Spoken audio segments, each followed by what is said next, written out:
Bueno, pues antes de entrar con el tema del día, tengo ya aquí desde los servicios informativos a Leticia Vaquero. ¿Qué tal, Leticia? Muy bien, Luis Fernando. Vamos a entrar ya en materia, pero antes déjame que hagamos demos dos consejos. Uno de ellos, que no se pierdan mañana las dos entrevistas que vamos a tener. Una de ellas con Circa Jewels. Es impresionante la cantidad de gente que en España tiene pues de herencia o porque bueno, lo han ido acumulando a lo largo del tiempo, pues determinadas piezas de mucho valor, joyas, diamantes, relojes, y hay algunos momentos en la vida en la que pues tenemos que desprendernos de alguno de ellos y no sabemos cómo hacerlo con garantías y sobre todo sacándole partidos a ese patrimonio que también implica la tenencia de estas joyas. Bueno, pues vamos a hablar con los especialistas de Circa Jewels en el día de mañana. No se pierdan, insisto, esta entrevista porque les vamos a explicar cómo se hace este proceso y cómo se hace con garantías con una empresa que lleva muchos años siendo líder en el sector de la compra de este tipo de productos.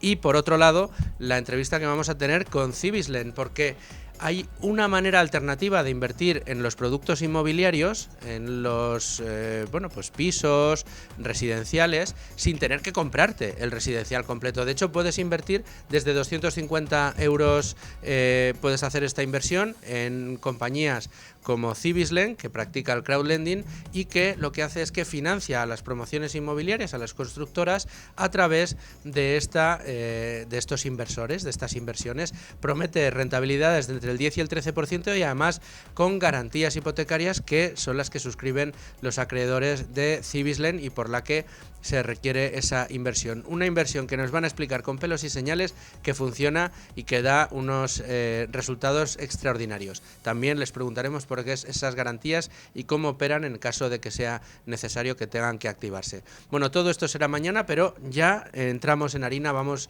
al tema del día, que va a ser la de la reducción de la jornada laboral, los datos del paro y el gran día de Yolanda Díaz.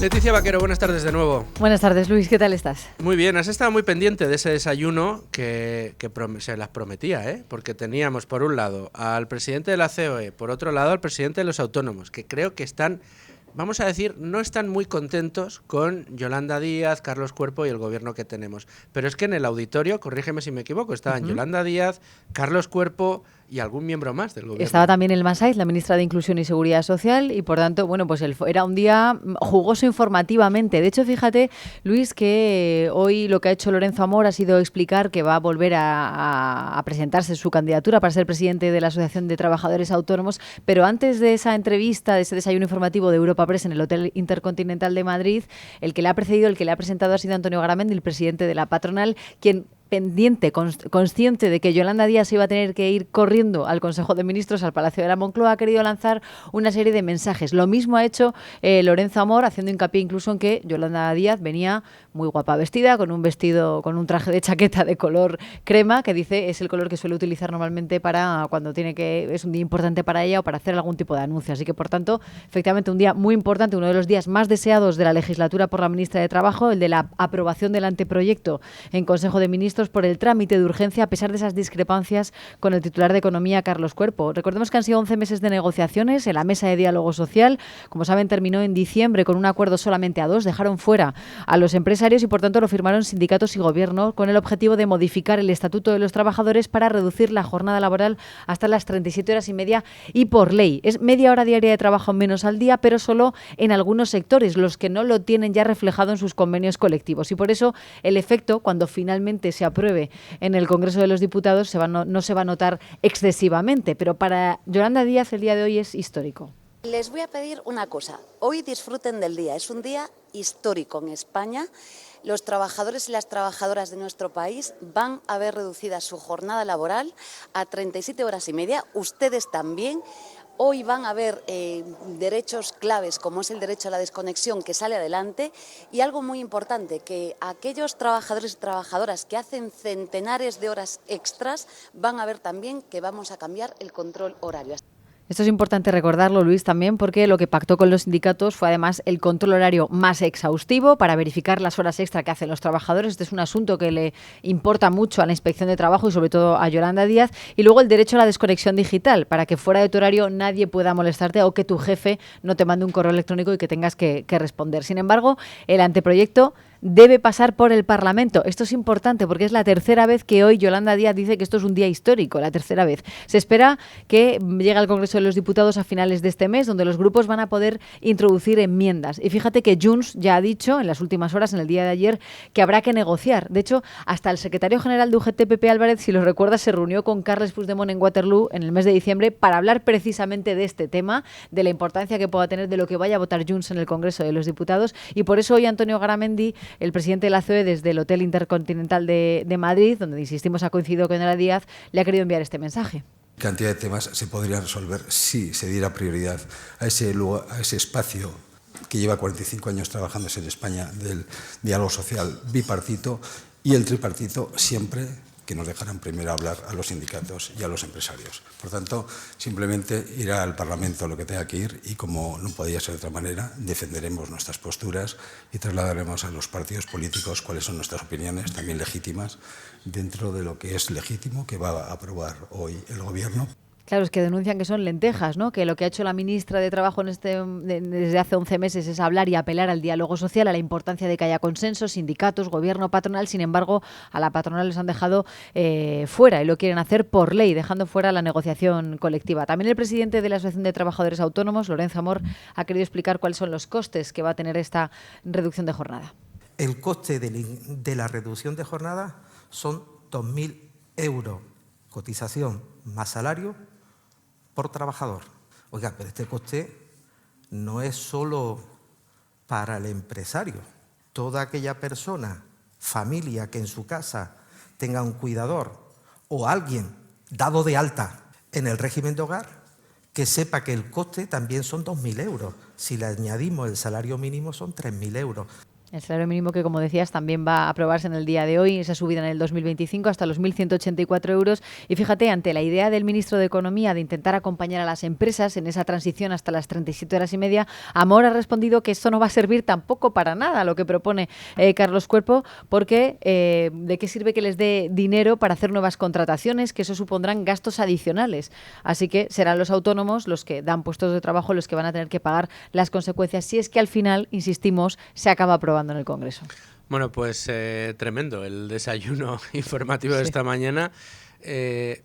Tratándose de Garamendi, te iba a decir, se han visto los cuchillos volar de lado a lado de la mesa, pero tratándose de Garamendi, pues no, con Yolanda Díaz ya sabes que no mantiene un espíritu de guerra demasiado bravo, porque bueno, pues eso, pues es legítimo que la señora Yolanda Díaz quiera poner esto y es legítimo que yo me queje, y dentro de las legitimidades, al final a la COE no se la tiene en cuenta nunca jamás, y él sigue ahí como presidente de la COE. Bueno, pues muchas gracias, Leticia. Si tienes novedades sobre esto, no dudes en avisarnos y entramos y las Vamos contamos. al Consejo de Ministros, que empieza en un rato. Venga, muchas gracias, A ti. Leticia. Y seguimos con el tema del día, ya con Rubén Folguera. ¿Qué tal, Rubén? Buenas tardes. Buenas tardes. ¿Qué Oye, tal? bueno, impresionante lo del desayuno, los anuncios en el día de hoy, pero nosotros vamos a ir a la letra pequeña, vamos a ir a analizar cuáles son las consecuencias de medidas como las que se han aprobado en el día de hoy, medidas que vienen, se supone, a mejorar la situación de los trabajadores, pero que no dejan de resultar de nuevo intervenciones sobre un mercado que en España es inoperante, el de trabajo, y que amenazan con hacerlo todavía más inoperante.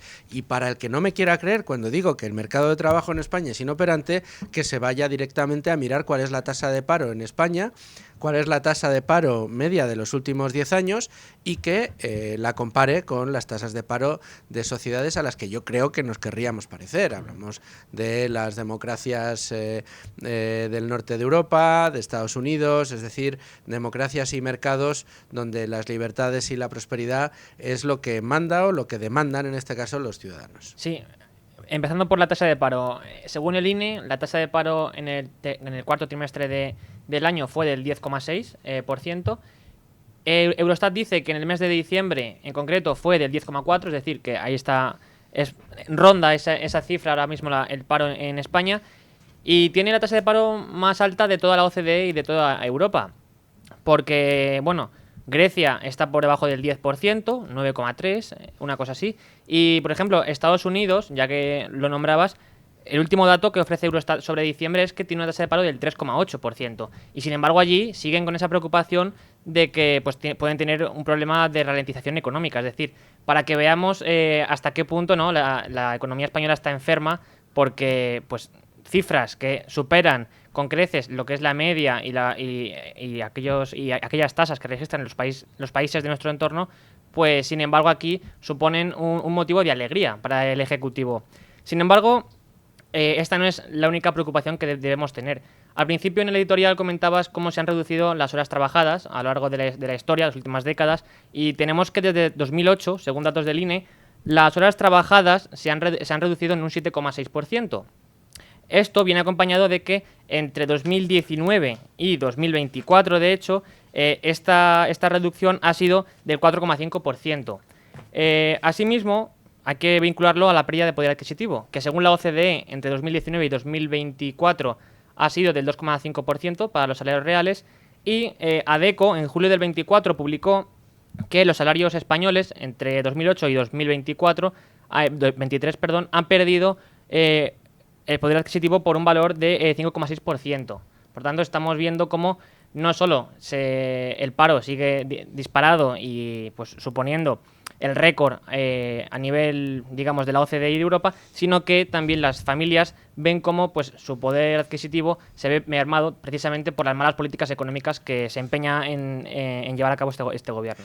Tanto es así que una de las realidades, fíjense, de hecho el ejercicio era mientras estaba comentando los datos Rubén, de entrar en la página web del INE, sí, es la página web que tengo ahora mismo en el ordenador, y he querido mirar cuál ha sido la tasa de paro total en cada uno de los trimestres desde hace 10 años, desde el primer trimestre de 2015. Estamos en el primer trimestre de 2025. En los últimos 10 años estamos por encima del 10% de tasa de paro en la tasa de paro más baja de los últimos 10 años. Y digo más baja porque hemos tenido tasas de paro por encima del 20%. No es solo eso, hemos tenido tasas de paro por encima del 23%, y venimos de allí y hemos estado pues con tasas de paro del 20, del 18, del 17, del 16, del 15, del 14 durante los últimos 10 años. 10 años en los que se supone que hemos vivido una expansión económica como no se recuerda en España. 10 años de crecimiento después de la caída de esa crisis financiera que sufrimos después de la crisis subprime. Hemos mantenido un crecimiento sostenido en el tiempo, poquito a poquito, pero sí, con el tropezón del COVID, del año del COVID, hemos mantenido tasas de crecimiento cortitas, muy poquito comparado con otros países, pero sí hemos ido creciendo. Sin embargo, ¿cómo hemos ido creciendo? Hemos ido creciendo a medida que los españoles hemos ido reduciendo nuestro poder adquisitivo, que hemos reducido nuestros números de horas trabajadas, como decía Rubén, ya no solo el número de horas que trabajamos cada uno de nosotros a la semana, esa tasa ha ido bajando, ahora la comentaremos con Rubén, sino que el número de horas totales trabajadas en España al año están a niveles de 2008. No hemos crecido, la productividad en España ha ido cayendo en picado, con lo cual nuestro crecimiento únicamente se explica porque hemos sido más competitivos en precios, somos más baratos que los demás, y no somos más baratos porque somos más ricos, sino porque producimos pues productos y servicios de menor poder adquisitivo que nuestros rivales. Si esto es una virtud económica, que venga Dios y lo vea. Pero que España tiene un problema secular con su mercado laboral, yo creo que es palmario, y ningún político, por muy de izquierdas que sea, puede venir a decirnos que venir a seguir interviniendo el mercado como se lleva haciendo años e incluso más es lo que hay que hacer para tratar de revertir la situación. La situación es la que es, y la situación que tenemos la radiografía perfectamente Rotellar en su artículo de hoy. La radiografía mes a mes el sindicato Uso en sus informes, en los que va al detalle y saca los colores a los informes y a las estadísticas del gobierno. Unas estadísticas que, recordemos, en Eurostat se le pone siempre un asterisco al dato de España porque no es homologable a los sistemas de medición del resto de países. Porque con esto de los fijos discontinuos, de la famosa reforma laboral de la que tanto pecho saca Yolanda Díaz, el resultado es que tenemos un mercado laboral mucho más precario en el que hacen falta la firma de millones de contratos para poder crecer unos pocos cientos de miles de puestos de trabajo al año. Esto quiere decir que para cada nuevo puesto de trabajo hace falta firmar al menos 2 contratos o 3 contratos a la semana. Es una situación dantesca la del mercado laboral en España, pero parece que no lo queremos ver. Sin embargo, ¿qué vemos de nuestros políticos? Sacar pecho, contentos, tienen ustedes que agradecer, vamos a conseguir que ustedes trabajen menos, ganen más y sean todos muy felices. Esto es el discurso al final de Yolanda Díaz. Sí, y sin embargo ella se empeña en impulsar, y de hecho hoy se va a aprobar, la reducción de la jornada laboral. Una reducción que se basa, es una medida que se basa en la fatal arrogancia que denunciaba Hayek del socialismo, porque ignora que la reducción de la jornada laboral se ha producido históricamente gracias al aumento de la productividad y las mejoras técnicas y también a la mejora del conocimiento del ser humano. Primero, el error de base de Yolanda Díaz con esta propuesta en concreto es querer imponerlo a todas las empresas, todos los sectores, quitando ciertas excepciones que se van a tener en cuenta, y hacerlo obligatorio. ¿Por qué? Porque la subida del salario mínimo, o sea, esto supone de base una subida del salario, porque lo que quiere hacer Yolanda Díaz es impedir que se reduzca el salario de los trabajadores después de reducir la jornada. Claro, esto supone una subida del salario y por tanto hay que tener en cuenta que realmente los salarios lo que remuneran es la productividad. Y pues juntando 2 puntos básicamente tenemos la conclusión de que la productividad tendría que aumentar, o sea, que la reducción de la jornada laboral tendría que producirse gracias al aumento de la productividad y no al contrario. Y de hecho hay un estudio publicado recientemente en mayo del 24 por BBVA Research, que lo dirige Rafael Domènech, que es uno de los econometras más destacados de España, donde precisamente hace este ejercicio de pues analizar por qué se produce la reducción de la jornada laboral y llega a esta misma conclusión. Y de hecho propone que las políticas en este sentido tienen que ser guiadas por esta tesis, y es que es la productividad lo que pues facilita que la jornada laboral se reduzca y que por tanto las personas trabajen menos, porque puedan producir lo mismo o más en menos tiempo. ¿Gracias a qué? Pues gracias a que aumente la dotación de capital o mejore, y también a la formación de los trabajadores. Y sin embargo, Yolanda Díaz quiere ignorar toda esta realidad e imponer a todas las empresas que lleven a cabo esta medida. ¿Y qué supone también? Pues supone una medida que desprotege a los más desfavorecidos, que sin embargo ella siempre presume de proteger, ¿no?, a los más vulnerables. Pues no, y lo han reconocido hoy en este acto tanto Garamendi como Lorenzo Amor. Las grandes empresas van a poder llevar a cabo esta reducción y también van a poder pagar más salario mínimo a los trabajadores porque tienen capacidad para ello. Sin embargo, los autónomos, los pequeños empresarios, no. ¿Y a qué aboca? Pues aboca a despidos o, en todo caso, al menos a que no se contrate a nuevos trabajadores, y todo ello pues redunda en los datos que hemos dado antes.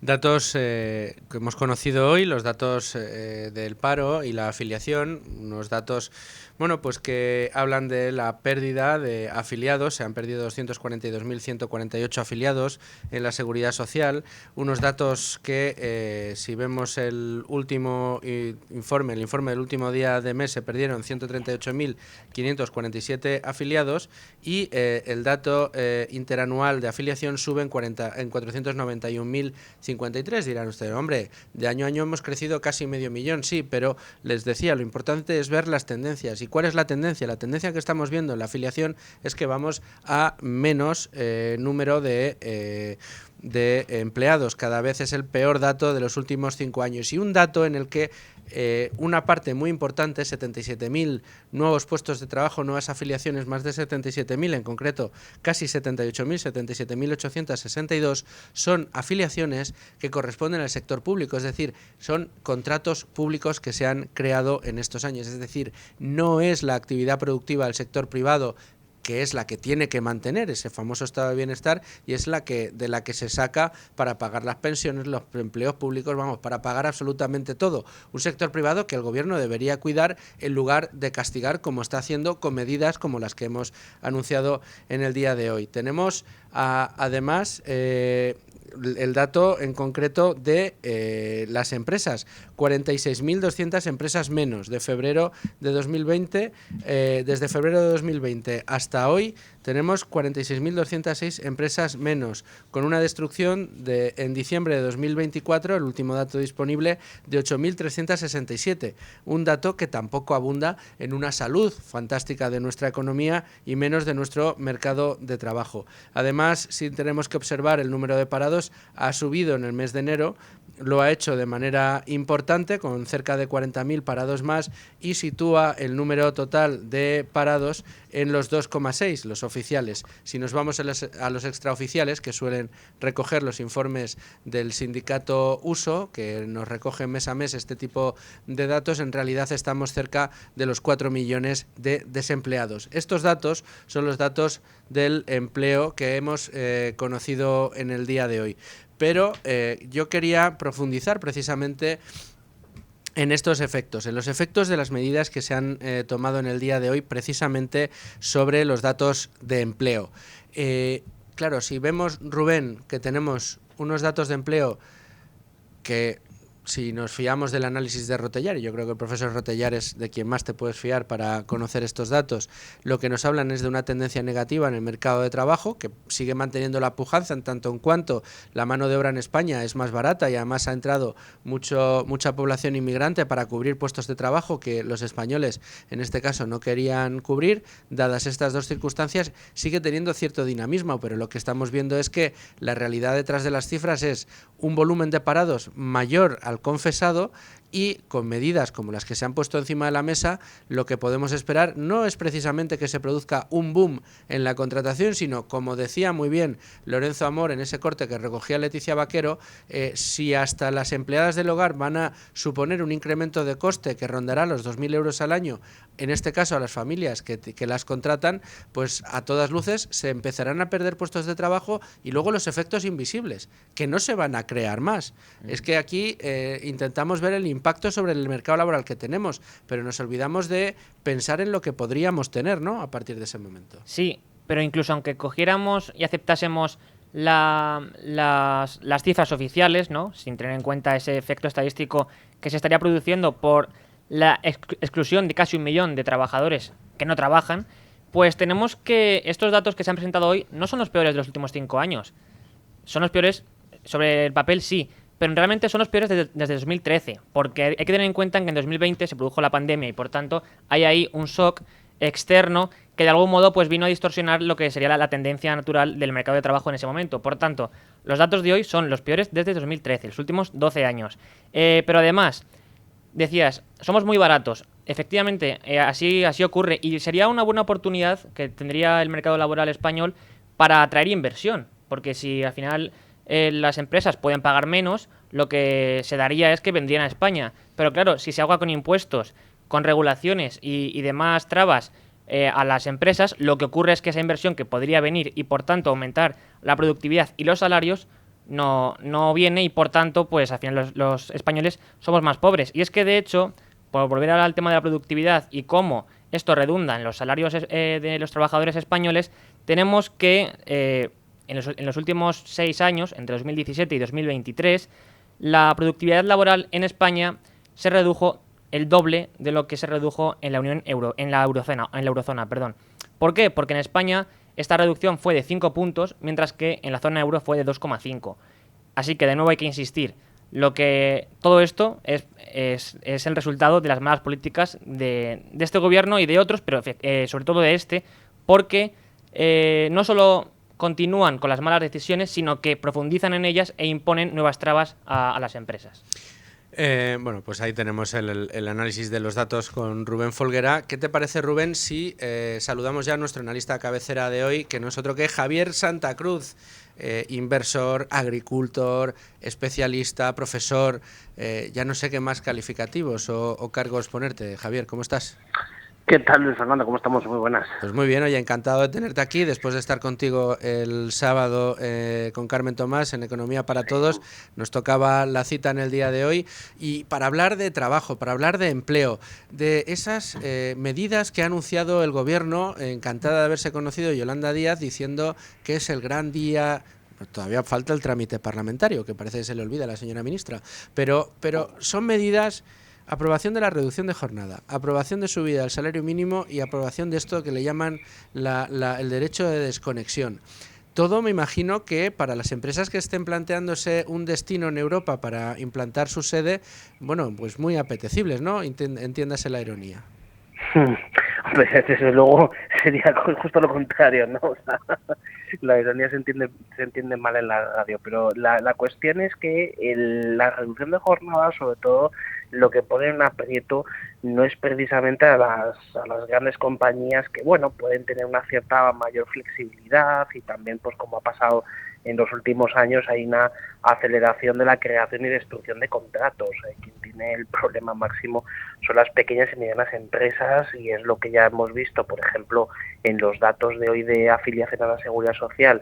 Las microempresas y las pequeñas empresas, pues por códigos de cuenta de cotización, que es lo que el dato que tenemos, y al cierre del mes de enero, pues por ejemplo las microempresas siguen destruyendo empleo en términos netos en el acumulado del año. Entonces yo creo que hay en este momento casi incluso que los propios efectos que tiene la reducción de jornada o las otras medidas es en realidad la inseguridad desde el punto de vista del marco laboral, ¿no? O sea, hay cambios continuos y por tanto todos esos cambios lo que hacen es, pues desde luego, generar poco atractivo para tanto las empresas como incluso lo que se ha llamado a lo largo de los años los famosos nómadas digitales, ¿no? Gente que elige España o elige trasladarse de residencia, pues para poder trabajar de otra manera. Y el problema es que no solo el coste laboral total es incierto, sino que también lo son las condiciones contractuales sobre las cuales, en este caso, pues un año tras otro, pues tenemos cambios continuos. Javier, la desconexión digital, el derecho a la desconexión digital, ¿más ruido que nueces? Bastante probable, porque hay que tener en cuenta que hay profesiones donde la desconexión es imposible o es muy difícil, ¿no? Que os voy a contar a vosotros, ¿no? O sea, que en un medio de comunicación cojas y decidas que desconectas, que no atiendes y que lo que hace, por ejemplo, pues te comes una noticia importante un sábado por la noche o un domingo. O sea, pues no tiene sentido. Son cosas que queda muy bien en el discurso, pero luego en términos prácticos es bastante difícil hacerlo, y sobre todo que eso revela hasta qué punto lo que está en la cabeza, en este caso de los legisladores en España, es como si todas las empresas fueran oficinas, donde tú puedes darle al botón para apagar y darle el botón para encender, y entonces te vas a tu casa y no pasa absolutamente nada. Pero claro, tú eso díselo al ingeniero de una central eléctrica, díselo al oficio de los medios, o díselo al personal de seguridad. O sea, hay cosas que son imposibles de abordar. Claro, es una cuestión, la verdad, que no sabemos muy bien cómo la quieren poner en marcha o de qué manera se va a perseguir que no se produzca, Javier, pero también quería preguntarte, siempre que veo al gobierno legislando pues el salario mínimo, el tema de tener que fichar los fichajes que también van a ser digitales a partir de ahora, que las inspecciones de trabajo van a escudriñar con lupa si las empresas hacen que se cumpla el horario como debe cumplirse, etcétera, etcétera, pienso en que se está legislando un mercado de trabajo que se piensa más en términos del siglo XIX que del siglo XXI, ¿no? Y no solo del siglo XIX, sino que perdón que insista en la cuestión anterior, que es pensar que todas las empresas son iguales y que todas tienen el mismo esquema horario a la hora de adoptar las jornadas, que se puede apagar y etcétera. Tenemos problemas con esta conexión. Amalio, vamos a intentar recuperarla, a ver si conseguimos escuchar mejor a Javier, que el primer tramo se ha oído muy bien, y quería yo terminar preguntándole por los datos de empleo, porque es uno de los problemas serios que tenemos en España. Insisto, es, junto con la productividad, uno de los grandes problemas de la economía española, una economía que no termina de despegar. Tenemos ya a Javier Santa Cruz. Amalio, Javier, que se nos había cortado. Ahora sí te escucho. Disculpa. Sí, no, te decía que efectivamente la cuestión central es que aquí parece que todas las empresas y todos los sectores tuvieran exactamente las mismas reglas, los mismos horarios, la misma forma de apagar y encender en la actividad laboral, y por tanto pues esto es lo que hace que una parte sustancial de las medidas que se están aprobando lo que provoquen sea costes para las empresas, nulos beneficios para los trabajadores y evidentemente un impacto en términos de productividad que hace empobrecer y que hace pues perjudicar de una manera muy clara a todo el sector productivo. Sin duda. Por último, Javier, datos de empleo conocidos hoy. Enero negro, como de costumbre, pero vemos que las tendencias de los datos del paro y de la afiliación no son precisamente en el tono positivo, sino al revés. Vamos hacia abajo. Bueno, vamos hacia abajo. Primero, el componente estacional es evidente. De hecho, ya se ha convertido ahora toda la publicación que se hace de los datos de empleo en términos desestacionalizados. Es decir, lo que hay que desestacionalizar no es el número de personas que están afiliadas a la Seguridad Social.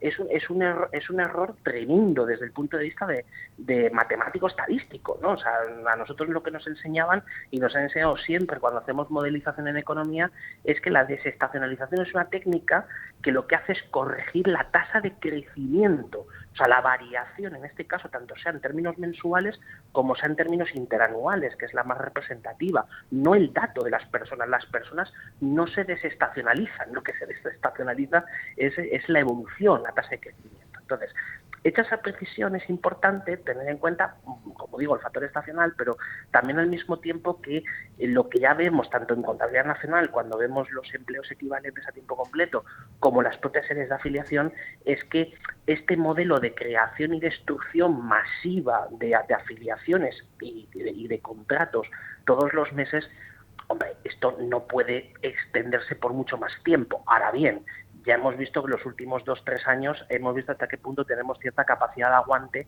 de que los sectores que dependen tanto de la contratación pública como los que dependen del turismo y de servicios relacionados, pues lo que hacen es, precisamente para poder amortiguar el incremento de los costes laborales, es hacer esta evolución continua, ¿no? De estar creando y destruyendo contratos continuamente. No lo sé, veremos a ver cómo vamos en los próximos meses, pero desde luego lo que vamos viendo es una tendencia al descenso en las tasas de crecimiento de la afiliación y por tanto pues eso que en el 24 hemos visto probablemente lo consolidemos en el 25. Bueno, pues Javier, te agradezco mucho tu análisis. Vamos a ver cómo evolucionan estos datos y sin duda aquí los trataremos de nuevo seguramente muy pronto aquí en Con Ánimo de Lucro. Muy bien, un abrazo, muchas gracias.